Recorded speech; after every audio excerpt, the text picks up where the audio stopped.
You're listening to Mr. Open Banking, the only podcast dedicated to exploring the open banking movement. Whether you're a financial expert, banking executive, or everyday consumer, open banking affects everyone and will change the way we interact with our money. I'm Eyal and Pramod, your host. This episode is brought to you by Radium, powering the world's most trusted data sharing ecosystems.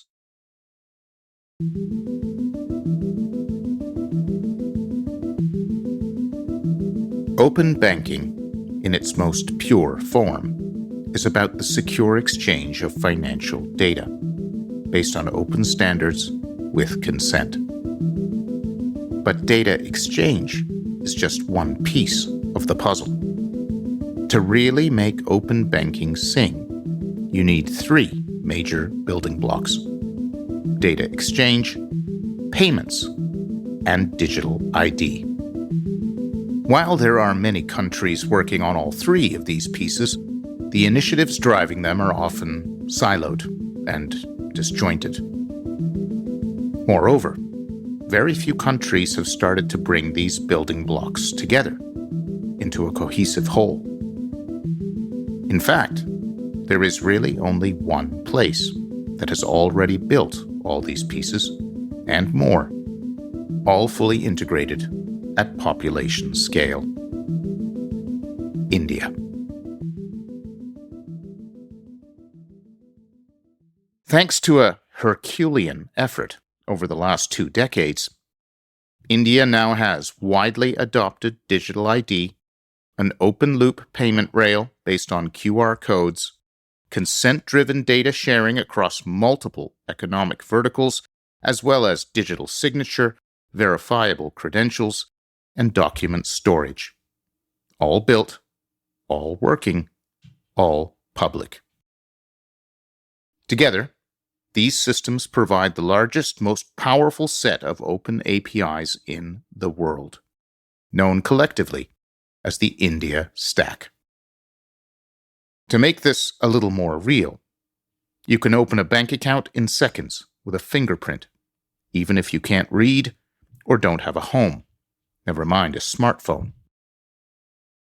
With that account in hand, not only can you now participate in the digital economy, you can get free education, free healthcare, welfare payments, access to public transportation, and a host of other social benefits. And the list keeps on growing, all without a single scrap of paper. That's because India approached their digital transformation like they were building a road network or a sanitation system, as public infrastructure. And throughout, they maintained a laser focus on the public good. One of the key minds behind this system is our final guest of the season. Dr. Pramod Varma is the chief architect of Aadhaar, India's digital identity program that has successfully covered more than 1.3 billion people. He is also the chief architect for various layers of what has come to be known as the India Stack. Layers such as eSign, Digital Locker, and the Unified Payment Interface, or UPI, all of which are now working at population scale throughout India. He also played an integral role in architecting India's digital health infrastructure, or ABDM, vaccination and immunization systems, or CoWIN and DVOC, and the Unified Health Interface, or UHI. He is currently the CTO of XStep Foundation, a not-for-profit creating learner-centric digital public goods that power India's largest digital learning platform called Diksha, used to provide learning opportunities to 200 million children and 10 million teachers throughout the country and beyond. He is an advisor to the Unique Identification Authority of India, or UIDAI, the National Payment Corporation, or NPCI, the Goods and Services Tax Network, the National Health Authority, and the Securities and Exchange Board of India, providing guidance to the many digital public infrastructure initiatives throughout the country and many others across the globe. Pramod, thank you for joining us. Eyal, pleasure to be here. I have been long waiting to make this happen. India's approach to becoming a digital nation has been uniquely successful. Let's take our listeners back to the beginning. How did it all begin? Excellent question. India had a very different economic setup. Pre 1992, much of the systems were all run by government, heavily socialistic in nature. Hospitals, healthcare, banking, telecom, everything run by government. Didn't work out really well for us as the world was progressing, especially in the PC era in the 80s and subsequently computing, internet, and so on. So I think appropriately, India's then the Prime Minister and the Finance Minister, they had to make hard decisions, especially during the crisis, 1992, India's economic crisis, to come out of it and completely opened up the economy. But good decisions were made. That really was the transition of India's economy. India's gained its independence from the colonization in 1947. So we were less than 50 years into our journey in 90s. So when this opened up, the best part was that it was along the lines of when the internet kicked in. India became the IT back office of the world. Through the offshoring and everything else that happened, India opened up the financial institutions, licensed many private banks, and of course, supported business, and then pushed for first mobile revolution. The mobile revolution where the Nokias of the world came in, we had a 2G network. So in the first decade of 2000 to 2010, India witnessed economic growth, innovation, IT growth, banking growth, markets starting to do well. And of course, in 2007, 2008 timeframe, iPhone, Android coming in. The beginning of 2009. The government decides that we need to provide digital identity to 1 billion people to drive financial inclusion. It was purely set up as a developmental construct, and the developmental construct of identity is very important for subsequent conversation. So the idea was that everyone should have an identity and everyone should be included. Access to banking and access to savings, access to financial products is an important enabler as India grows into the second decade, post-2010. So India was looking to reform its banking sector, and they recognized that digital identity was foundational in reforming the banking sector. Is that right? Indeed, absolutely. Because a lack of identity directly correlated to opening a bank account. Because the opening a bank account post 9/11 was much stricter. So what's called KYC norms, know your customer norms, were quite tight. And this is even more reflective of the fact that many women in the society did not have a proof of address or proof in their names. A lot of them are in their husband's or in the man's name. So this created significant gender disparity. There's one more thing. The other part was that India continued through the 90s and especially in the 2000 first decade to increase its spend on social welfare. So the social welfare money, all kinds of benefits, fertilizer subsidy, cooking gas subsidy, pregnant women, subsidy for them to look after during the pregnancy, pensions and scholarships, and many of this were actually adding up to about roughly then 2.5% of our GDP, or roughly about 18% of budget, which is about 50 billion then. So imagine government spend that kind of money to provide welfare to people who they cannot identify. and who don't have a bank account. So it was pretty obvious what's going to happen then.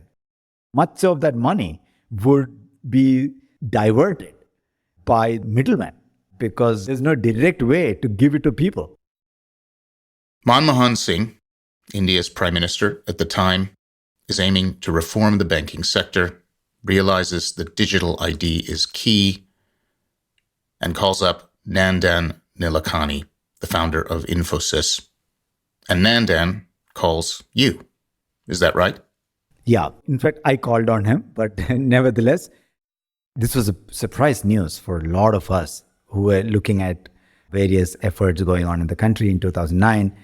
On a beautiful Bangalore morning, we read that Dr. Manmohan Singh is bringing Nandan Nilekani as the chairman at the level of a cabinet minister rank to drive the digital identity project.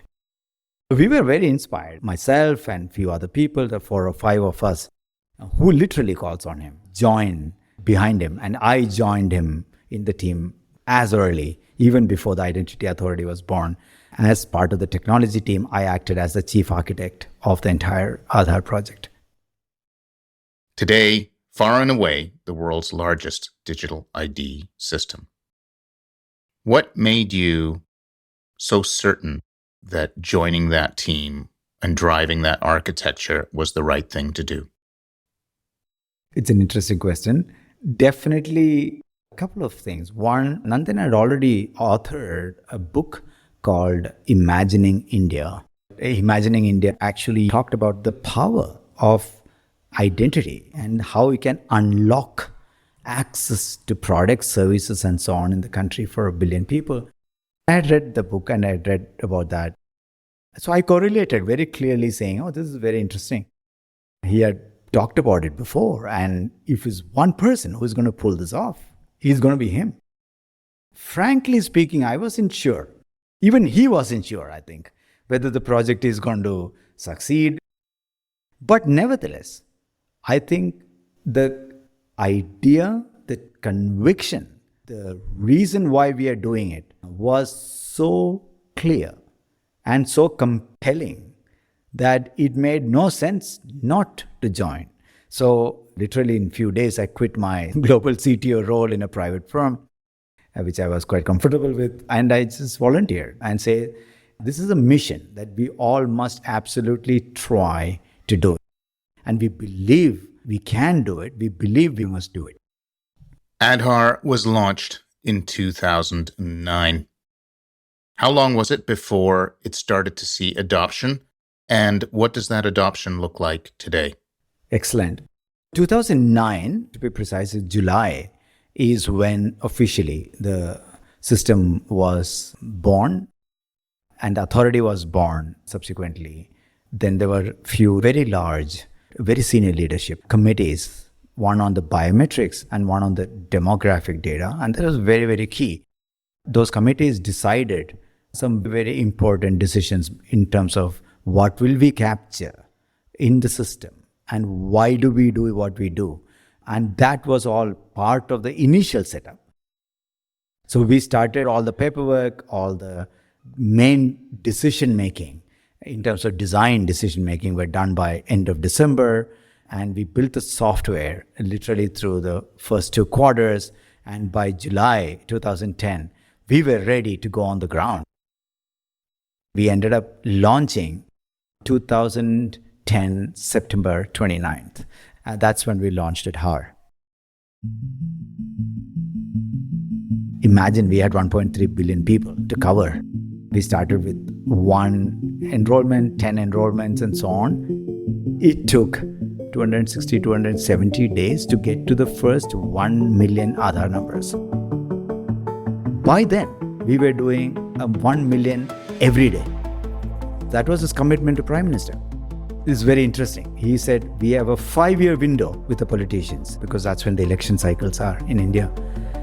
First year is preparation because we have to get ready and launch it. So we really have 3.5, 4 years to get to a critical mass. Nandan also said, if you don't get to the critical mass, very high chances the next government cancels this. Nandan had promised the Prime Minister publicly that he will do 600 million Aadhaars in 4 years.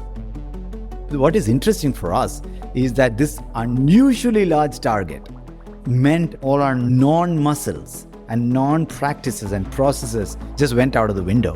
And all our egos had to go out of the window. And we had to all sit together and really work like a team and think out of the box to figure out how the hell are we going to get 600 million enrollments and Aadhaar in 4 years. The brilliance of this plan was that we backward calculated a million and a half a day, and literally in 2014, March, when Nandan exited as a cabinet minister, the next big election, we had reached 600 million. We actually crossed 600 million in March 2014. And today we have 1.4 billion people covered. Almost 99 plus population covered. A lot of us measure the usage of it. How many people are using it? How many are being used every day? And today I can proudly say Aadhaar is used about 80 to 90 million times every day. At least 500 million people use it once in a month. So it is just amazing.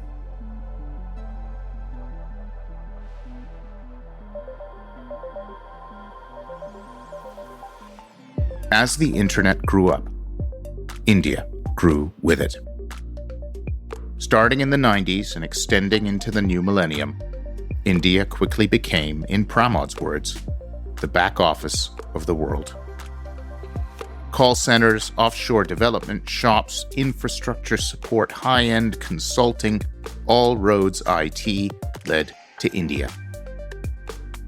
Their socially minded government chose to reinvest much of their newfound wealth back into the country, specifically for the unbanked. A need for more inclusive banking ultimately led to a need for digital ID. Enter Indian IT legend Nandan Nilekani, brought in by the PM to solve the problem of supporting digital IDs for over 1 billion people. And Aadhaar was born. Today, Aadhaar has become far and away the most widely adopted high-volume digital ID scheme in the entire world, acting as a foundation for everything that followed. What followed was Digital India. That's where Pramod and I go next. Fast forward to 2014, and Narendra Modi becomes Prime Minister.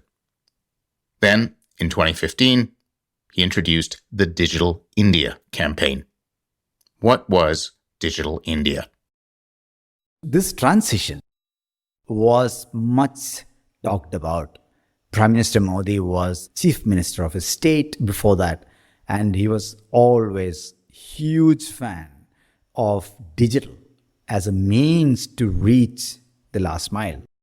I think he really realized for a large population, unless we leverage digital, we will never get everyone to have access to information, access to products, access to services, and access to opportunity in general. When he came as a Prime Minister, there was significant confusion regarding whether Aadhaar project would continue or not and so on. But nevertheless, he embraced it fully. He amplified it brilliantly, brought in legislative backing to it. Aadhaar itself was cemented and then, of course, subsequently used quite heavily for various programs, which I'll talk about later. He did not stop at only that. During the first 100 days, when he came in, he was reimagining the possibility of digital beyond the telecom infrastructure and internet infrastructure itself, physical infrastructure for communication and telecom, broadband and so on. He even imagined beyond. He said digital for health and digital for agriculture, digital for education and digital for financial inclusion and so on. Digital India. So he started pushing the leadership in saying, we must come up with a grand agenda in terms of pushing for digital as a means to formalize 1 billion people and give them opportunity to participate in the economy that is growing continuously. And then he carved out this Digital India program that covered digital connectivity, digital solutioning, broadband connectivities, and various other infrastructure elements. He believing a combination of entrepreneurial energy and digital is what is eventually going to solve much of our inclusion and formalization problem, and not by everything done by government by itself. Very, very refreshing for a lot of us. And that's a time we were starting to reimagine, here is an opportunity for a lot of us to imagine what's beyond identity. And that set up for the next set of what we call the building blocks that subsequently fell in place under the Digital India brand. After Aadhaar, in response to Digital India, you and your team build two more pieces of the puzzle: eSign and DigiLocker. Can you describe what each of those are and what they do? Excellent. Very interestingly, the CEO of Aadhaar, who was under Nandan Nilekani, is Dr. Ram Sevak Sarma. He's a brilliant engineer turned bureaucrat. He also exited in 2014 from the authority, and he became secretary of Ministry of IT. He also was very supportive of the idea that we shouldn't stop and we should continue to reimagine other possibilities. India had enacted a law called IT Act as early as 2003, making digital signature legal. But even then, in 2014, we had barely 1 to 2% of the people using digital signature. One day he called me up and said, Pramod, why do we have 600 million or nearly 700 million Aadhaar holders who can authenticate anytime, anywhere? 700 million people can do that. But why do we have only 1 million people who are doing digital signature, even though legally we have all legislative backing for digital signature? What can we do? That was the birth of eSign.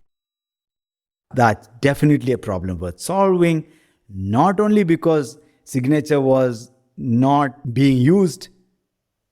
The wet signature, lack of digital signature, meant lot of paperwork, meant lot of cost for the banking and capital market and everybody else, for employers, for employees, everybody who is doing paperwork. It's a lot of cost. And when the cost is high, most of the poor people can't join the system because the cost itself is prohibitive for them to join. So it was definitely very attractive for me to say, this is a problem worth solving. What does eSign do? eSign allows any Aadhaar holder, any digital identity holder, to digitally sign any contract which is accepted as a legal contract under the IT Act. So this actually meant that a bank now, onboarding a customer, could say, fill up this form on a mobile phone or on a website and simply do an e-sign to accept the terms and conditions. And that is fully legally valid, completely avoiding paperwork, collecting and transporting and storing the paperwork, and everything else in between. So suddenly, between e-sign and identity and digital signature, a bank could onboard a customer. Instead of spending roughly about $20, suddenly they were spending 20 cents. So this is a dramatic reduction of cost in the business system. And DigiLocker is even more interesting. Every time an Indian goes and tries applying for a product or a service or a job, you end up doing 4 things. Verify your identity, say who you are, fill up a form, provide supporting documents. So there are 4 very critical things that we had to unblock. Identity, digital signature, which was e-sign, payment, which we'll talk about later, but 4th thing was providing supporting documents. In 2015, we launched DigiLocker. It's a cloud-based wallet for creating verifiable certificates and documents and credentials. Today, verifiable credentials is a big topic around the world. But then we were quite ahead in saying, all our academic certificates, job certificates, skill certificates, income certificates, income tax statements, and bank statements will all go digitally verifiable and will be available in your wallet. Whether it's a cloud-based wallet or today a smartphone-based wallet, it will be available so that a service provider or a product provider, like a bank or a mutual fund or a lender, can now collect these documents digitally and verify this authenticity of this document digitally without any physical paperwork whatsoever. And that was DigiLocker. So DigiLocker provided credential wallets for all kinds of documents and certificates in a digital fashion. eSign supported digital signature. Aadhaar gave the identity. And then subsequently we solved payment. Let's go there. Once Aadhaar, eSign, and DigiLocker were in place, you began to build the Unified Payments Interface, or UPI, which has now become the most successful public payments infrastructure in the world. What is UPI and how did it come to be? We were doing internet banking, smartphone-based mobile banking. So we were setting ourselves up right. India also parallelly, National Payment Corporation of India, NPCI, had launched something called Immediate Payment Service, called IMPS in India. IMPS was just push payment. That means I, as a bank account holder, could push money to your bank account, somewhat like a Zelle in the US and so on from Bank of America, right? So you could log into the internet banking or a mobile banking and send money to another account instantly. And that was launched in 2010. And that was quite successful by 2014. So we realized here is our chance to upgrade the payment system, to do an instant payment system truly called unified for a reason that allows P2P, P2M, B2B, and G2P, government to person. India didn't want to create siloed, disconnected, independent system, one for P2P, one for some wallet, one for tax payments, one for utility payments, and one for card payments, and so on. So the U part of UPI is a very key aspect of it. UPI was designed in 2014 as a unified protocol. First thing we did was to think about what will be the language of exchange of money. From any source to any source, doesn't have to be a bank account, any currency, between any two parties, between any two devices, for any purpose. As an architect of that, I was thinking very generalized. If instant message can be sent or an email can be sent with a click of a button from any email service to any email service, why are we not able to send money that way? So NPCI team and some of us worked on writing the protocol first. What's a protocol? Protocol is a language or a specification for a variety of network participants to adopt so that they can do instant money transfer between them. UPI created the protocol first and then created the open network called UPI network.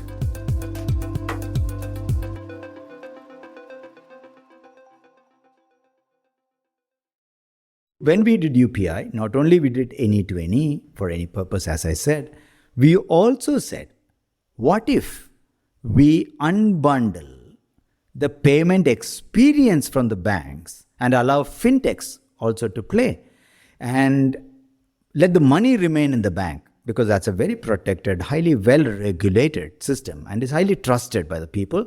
So the money remains in the bank, but the experience comes in a new age innovators who can write smarter, better apps and compete in the market. Two things proved to be very powerful in UPI. One, the network thinking. That means parties will join the UPI network, including fintechs and the banks and merchant acquisition endpoints and many such parties. They will all speak one language called UPI protocol so that it is secure, trusted, guaranteed, and reliable. And second bet we made is a we'll unbundle the experience. That also proved to be extremely important for that scale of becoming the largest in the world today, running 12 billion transactions a month in 6 years or 7 years, right? So because of that, we had many, many existing companies and new fintechs who would join. UPI was probably the first time we truly leveraged the private sector. That proved to be, again, a brilliant strategy for us. And we launched in 2015 as a pilot and 2016 as in production. And 2016 to 2023, we grew from no transaction to 12 billion transactions a month. When building UPI, what did you learn from earlier global payments initiatives like, say, Alipay and WeChat in China? What made UPI different? Two things we had to do. One, we had to somewhat future-proof it. That is why I said any device to any device, any authentication, any stored value, any currency. All these were very key decisions because we realized in the future we would have new form factors, new authentication, maybe a face-based authentication mechanisms and new cross-border payments and all that thing will come. So we had to create that. That is one. And second was to analyze the global systems like Alipay and QR code. So what we learned from China is China had shown us how natural a QR code based payments can drive without any card, any POS, point of sale machines and so on. Extreme simplicity of a smartphone. We also learned that China had allowed duopoly, WeChat and Alipay, and they did not interoperate between them, and subsequently they had to force that interoperability later, but it was not an interoperable underpinning rail.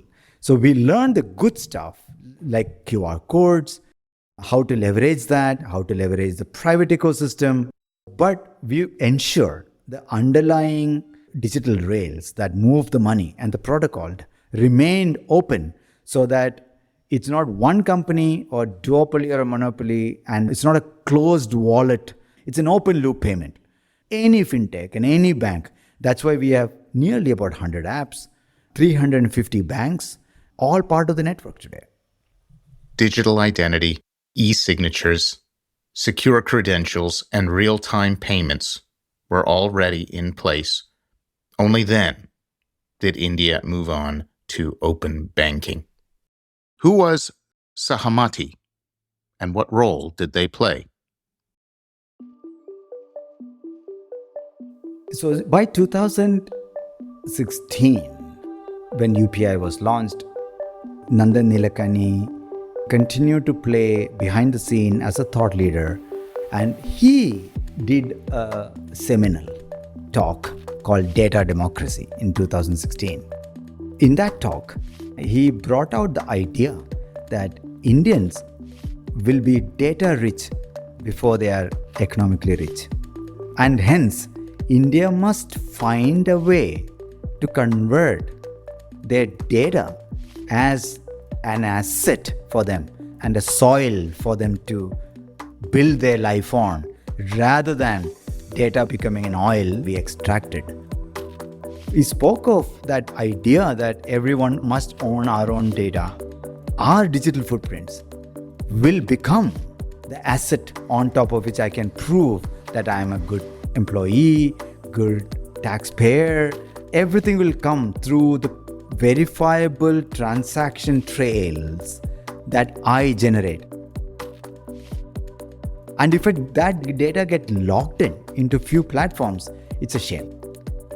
So that talk was very seminal for us to reimagine the next possibility that beyond the four things you talked about, identity, signature, credentialing, and payment, we spoke about how do we make sure that we create a digital infrastructure that allow the individuals and SMEs to own their own digital footprints.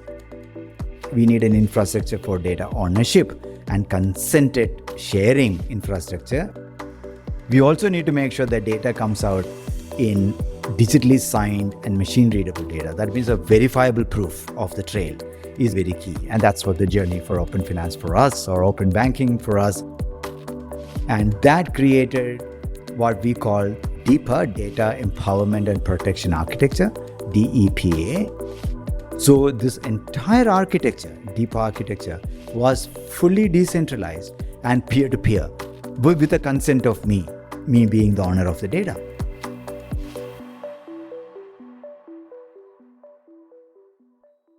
But we had to obviously legitimize this in the system. So financial regulators under our central bank regulator, RBI, and SEBI, which is the capital market regulator, and insurance regulator, IRDA, and our social protection regulator, Provident Fund regulator, PFRDA. These four financial regulators came together under the leadership of our central bank, and they were very keen to say customers should own their financial data, which is very interesting. They came from a policy perspective. They didn't come from a tech perspective. At the same time, we were thinking, what is architecture for doing this consented data ownership and sharing, but without centralization and without any honeypot being created? The Mumbai financial regulator and the Bangalore came together and said, here is a technology architecture, and you will put together a policy and a legislative architecture for unlocking financial data and giving back to the people. And that became the first network called Account Aggregator Network, which is our Open Finance Network, which is powered by a decentralized peer-to-peer secure protocol, but it's an open network. One of the problems with open networks is that you can't build the highway and not have a rule. But who will come up with the rule, right, in an open network? So we needed what's called a network facilitator. So we needed some sort of an entity. Think of Visa is a network facilitator, but except that Visa is a for-profit entity. In India, this was a public good. So we had to create a not-for-profit entity that would act on behalf of the network participants to create a good behaving, trusted, reliable network, including discussions on grievance handling, discussions on SLAs, discussions on pricing, who will conduct and facilitate these kind of conversations as a collective. So this not-for-profit entity called Sahamati is the not-for-profit entity that is acting as the open finance network facilitator, purely a facilitator who is facilitating the good conversations about reliability, security, pricing, any other grievance handling, and governance of the overall network, so that the network participants can collectively come together and say, tell the regulators that this network is running well. And citizens can actually trust the fact that this network is actually running well. Whereas Europe took a top-down approach to open banking, starting with the payments and account interfaces, India took more of a bottom-up approach to get there, starting with these foundational pieces like identity. Is that right? That's right. India took a very bottom-up approach, but I would say, I think this was organic for India. First, give everyone a bank account, and Prime Minister Modi pushed that through a program called Jan Dhan, and Jan Dhan program gave additional 495 million accounts, and the brilliant part of that is roughly about 60% of that accounts are all women. So today, number of bank accounts is on parity. We closed the gender parity, gender gap, access to banking and so on. But when we did that, it was naturally obvious to us that, just identity won't solve the issue. We need to solve paperwork. Paperwork meant digital signature and credentialing. So we had to immediately solve that. And payment was anyway coming along. As I was telling you, instant push payment existed. We just had to upgrade and unify to create a more market-driven open network for payment. That was also played out perfectly because 2014 is when 3G rollout was in full swing. And by 2016, when UPI launched, 4G was coming in and smartphones were starting to get pervasive. I think it's somewhat serendipity.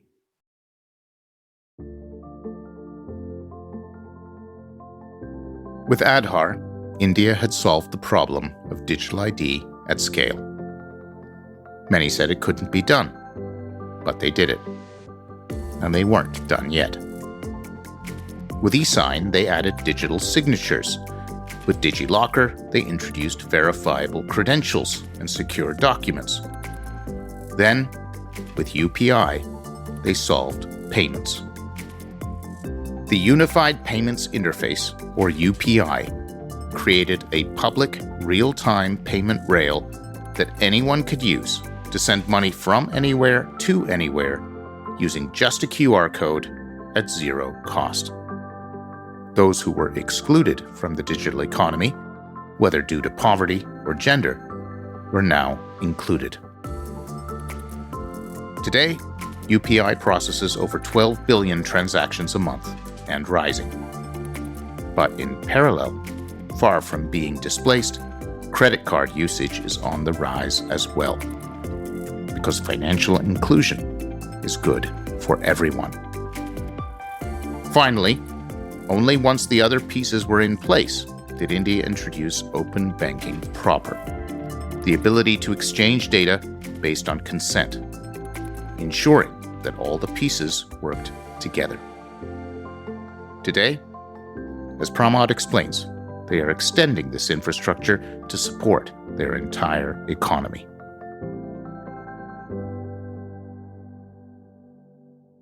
The work you're doing today aims to bring this public infrastructure to other verticals like healthcare, telecom, mobility, and notably, e-commerce.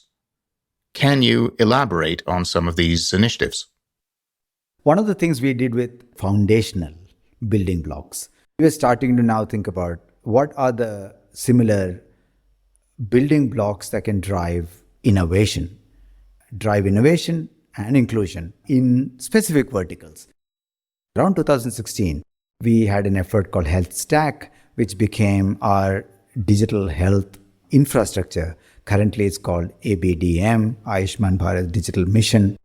ABDM is our digital blueprint for our health infrastructure, which took care of affordability of care, access to care, continuity of care, observability of care.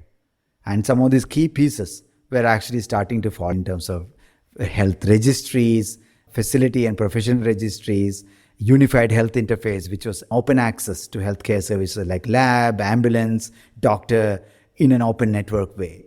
Anywhere you can find a doctor on the network rather than on a platform. And these are all application programming interfaces that meant private sector innovators can actually embed these APIs into their applications and provide various types of solutions in healthcare. Then financial was coming along well because financial folks are generally ahead of the curve. Financial moved from beyond the banking and capital market access to lending.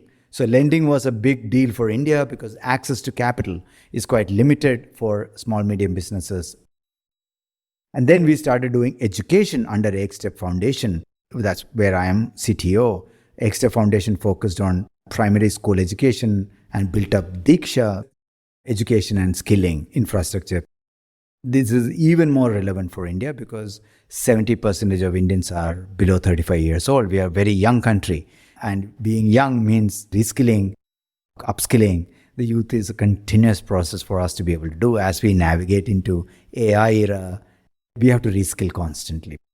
And the fourth one was agriculture, where we are actually developing infrastructure elements that allow verifiable credentials for farmers, the land parcels they have, and so on, making it available to them, and so that they can access to lending or capital or access to information, farmers to get access to market for a best price, and so on. The last one is e-commerce, even more interesting, where an effort called ONDC, Open Network for Digital Commerce. ONDC is a not-for-profit institution along the same lines as Sahamati or NPCI. National Payment Corporation of India, NPCI did payment, Sahamati did data, ONDC did commerce transactions. So think of a similar playbook. ONDC is using something called Beacon Protocol, which is an open source global protocol, to drive peer-to-peer commerce. The difficulty with peer-to-peer commerce is that discoverability and contracting nature of traditional systems. That's why you go to a platform or you do a bilateral contract and do back-to-back shipping arrangements with somebody, right? We are creating an open network and facilitating that open network and providing all the support to create a dynamic digital contract between the parties, discover a shop nearby and order something and get it shipped all through digital network. Very interesting possibilities. We launched ONDC last year. We also launched a parallel exercise for urban mobility. So today when you order a cab, what do you do normally? You go to Uber or Lyft, and in India is another company called Ola. So you pick up their app, and if they show a taxi, then good, you book it.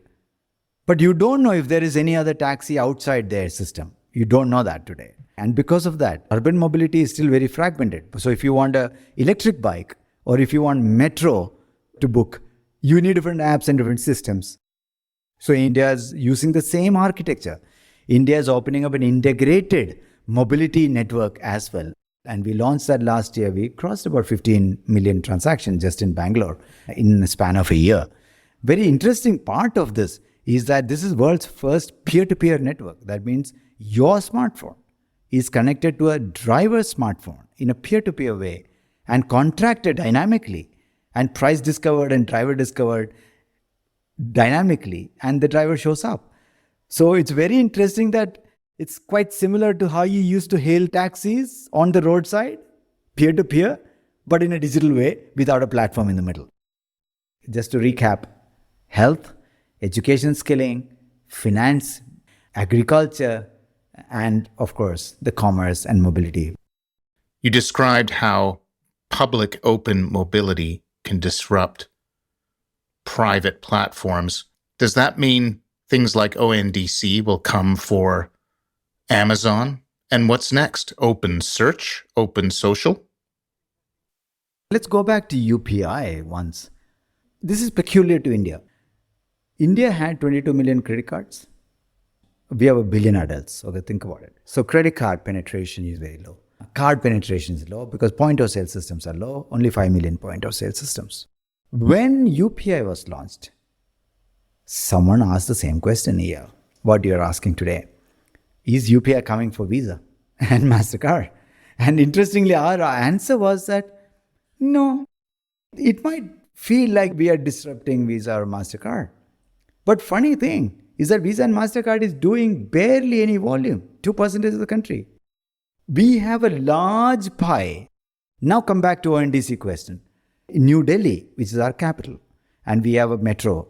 Delhi Metro alone does more transactions every day than the whole of Uber combined in India. Just to repeat, just one city, Metro alone, does more transactions than Uber. So what it really showing for a country like India, these platforms are not able to penetrate beyond 2-3%, and Amazon has penetrated 7 to 8%. 92% of retail transactions happen outside Amazon today. 92. So what we are really interested is to bring formalization of this economy and bring a large section of the young Indian population to transact digitally, to join that system. But we believe that cannot be done by one platform alone. And if one platform alone does that, we'll have a huge monopoly in our hand. So either way, we believe today we need an open network idea, the idea of internet itself, an idea that would bring Amazon, Flipkart is another company, Myntra in India, many of them exist today. They can all come into the network and make their products and services available on the network, and it's completely peer-to-peer. The difference here is that no product provider or a service provider or a taxi provider would be monopolized by one platform, and hence we would see a much more balanced commission structure. Interoperability as a weapon for competition is what we are trying, and to expand the market.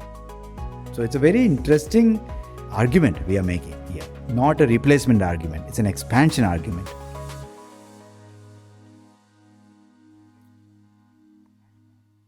You've often talked about going from platform thinking to network thinking. Is that what you mean? That's exactly what we mean. Internet is a network of platforms, and we are able to exchange content and interoperate content because of the standards of content, which is why we are able to watch video, audio, text, any standardized content and exchange them over a protocol called HTTP on the internet.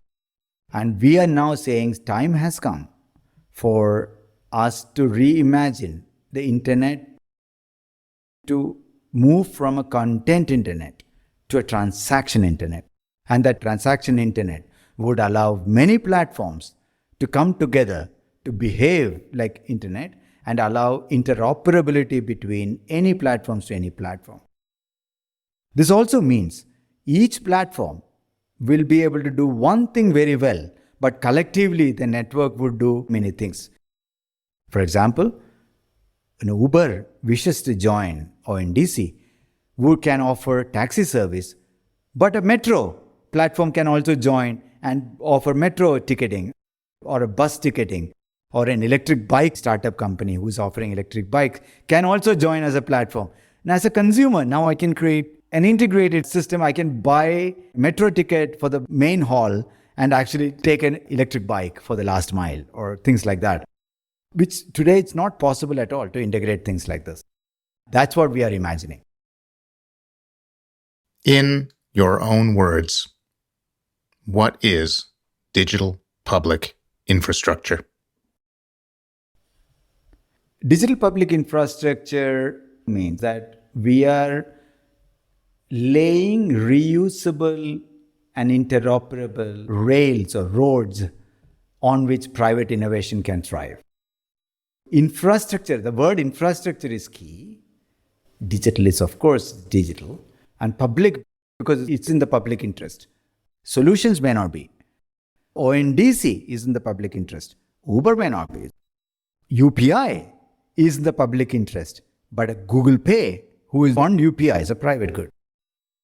So digital public infrastructure is a way of thinking that allows countries to lay reusable and interoperable underlying infrastructure on top of which a massive internet-like private innovation can thrive. And internet is a classic example of a digital public infrastructure, I would say. On top of its innovation was built. You've said that the core benefit of digital public infrastructure is that it enables high trust at low cost. Can you expand on that idea?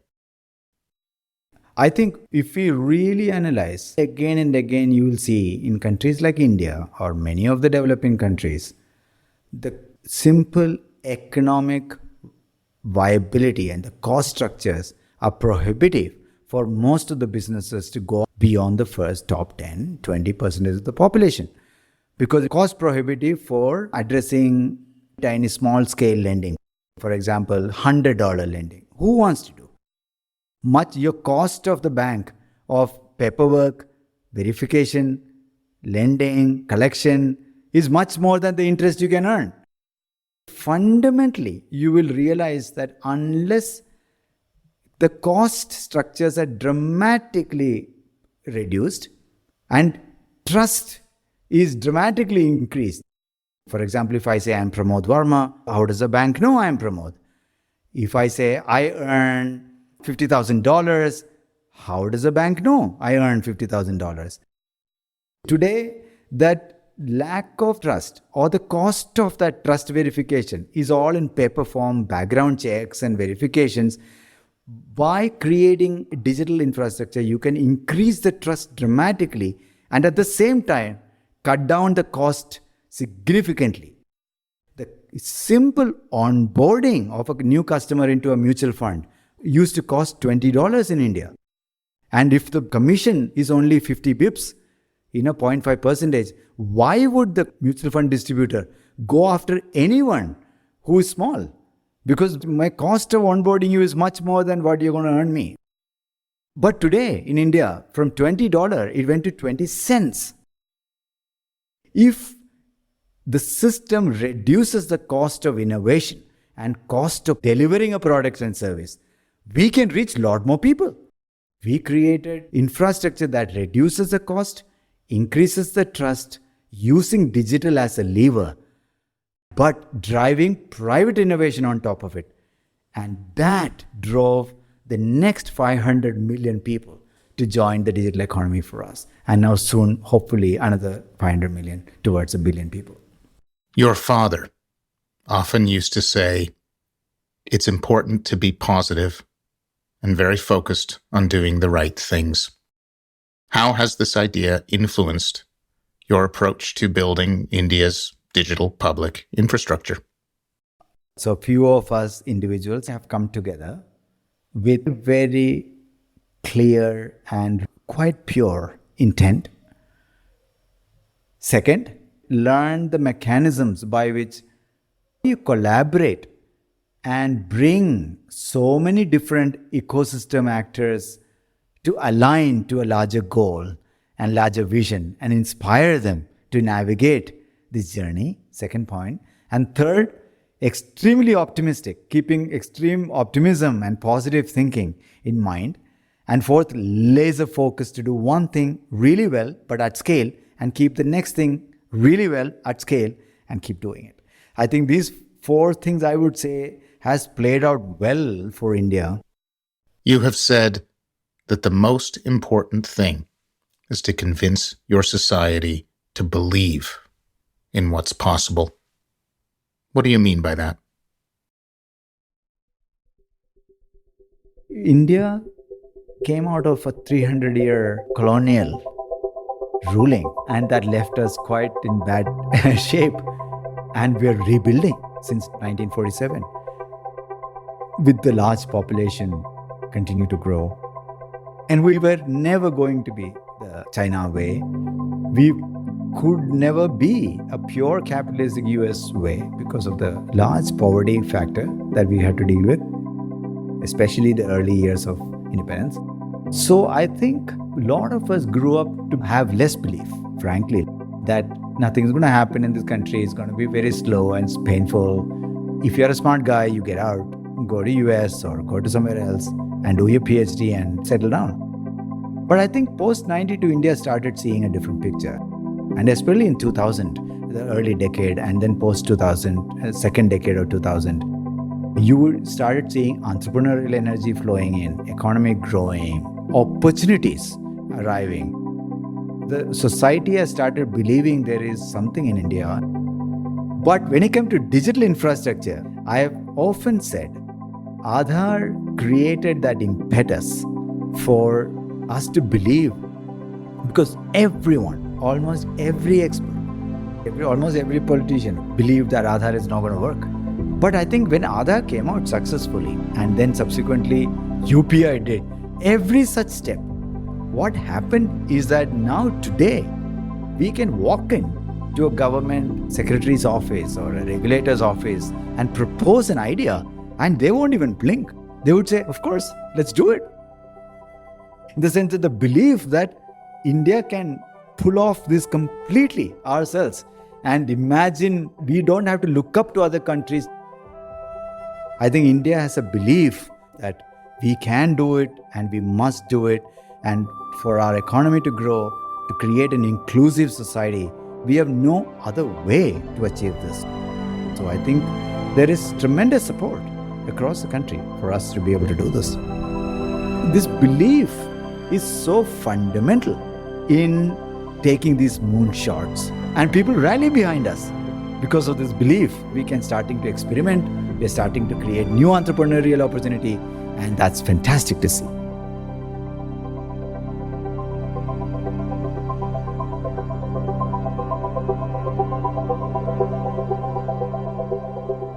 Pramod, where can our guests find out more about you and the work you're doing? Much of the work we are doing are open source, and they're all available by searching Google and so on. You can find much of these resources. I'm available on LinkedIn and available on email for people to reach out, and at Center for DPI, where I'm a co-chair. Pramod, thank you for joining us. It's been truly inspirational.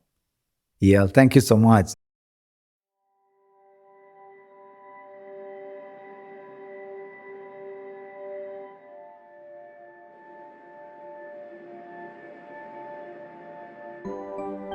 On August 19th, 2023, ministers from the G20 responsible for their country's digital economies met in Bengaluru, India, to discuss digital public infrastructure. They defined DPI as follows: a set of shared digital systems that should be secure and interoperable and can be built on open standards and specifications to deliver and provide equitable access to public and/or private services at societal scale, governed by applicable legal frameworks and enabling rules to drive development, inclusion, innovation, trust, and competition, while respecting human rights and fundamental freedoms. For the first time, a multilateral group of 19 countries and a continent recognized the importance of DPI. At the G20 session, under India's presidency, DPI was held up as fundamental to meeting the UN's Sustainable Development Goals, adopted by all member states in 2015. Specifically, those on poverty reduction, gender equality, economic growth, and climate action. DPI rests on three key pillars: identity, payments, and data exchange. Precisely the three components of comprehensive open banking. But crucially, done from the ground up, in a way that can stem far beyond banking, transforming the economy and society itself. India has proven that building the digital ecosystem of the future is not a fantasy. The technologies exist and can be deployed in an affordable way at societal scale. The benefits are many: reducing inequality, improving health, enabling education, and promoting inclusive, sustainable economic growth. Perhaps most importantly, it raises all boats. Governments benefit, businesses benefit, and individuals benefit. Just like open banking, DPI is a win-win-win.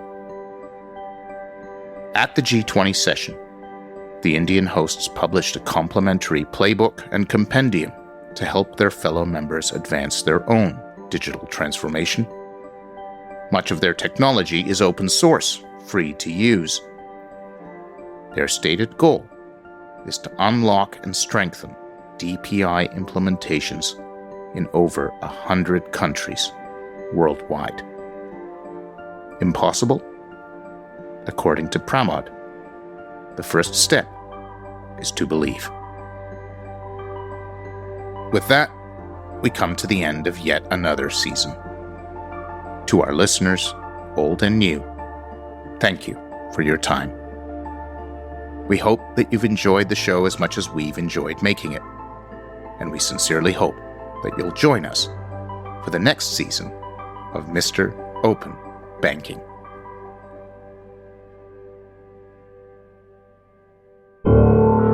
Thanks for listening to Mr. Open Banking, the podcast that explores the ongoing evolution of open banking and its impact on our lives. Make no mistake, the rise of open banking is going to change financial services forever, and we will be covering that story every step of the way. This is your host, Eyal Savan. Until next time.